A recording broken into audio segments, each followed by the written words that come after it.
ఇప్పుడు మన టాలీవుడ్లో పాన్ ఇండియా అంటూ 100 కోట్లు అంటూ 1000 కోట్లు అంటూ చర్చించుకుంటున్నారు సినీ అభిమానులు. కానీ ఆ రోజుల్లోనే కోట్లు కొల్లగొట్టిన హీరోలు ఉన్నారు. ఆ హీరోలు ఎవరు, ఆ సినిమాలు ఏంటి అనే విశేషాలు చెప్పుకుందాం పదండి. ముందుగా మెగాస్టార్ చిరంజీవి గారిని చూసుకుంటే 1992లో ఘరానా మొగుడు అనే సినిమా వచ్చింది. కె రాఘవేంద్రరావు చిరంజీవి కాంబినేషన్లో వచ్చిన ఈ మూవీ ఇండస్ట్రీ హిట్గా నిలిచింది. ఈ మూవీ 10 కోట్ల షేర్ మార్కెట్ టచ్ చేసిన మొదటి టాలీవుడ్ సినిమా.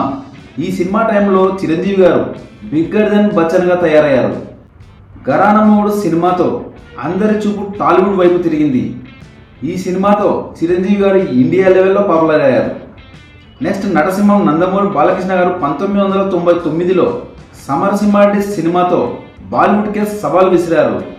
సమరసింహారెడ్డి సినిమా 16 కోట్ల షేర్ మార్కెట్ టచ్ చేసిన ఫస్ట్ మూవీ.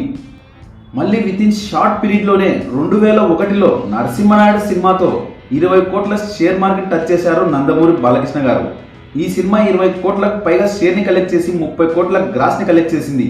ఈ movie south Indian biggest industry హిట్గా నిలిచింది.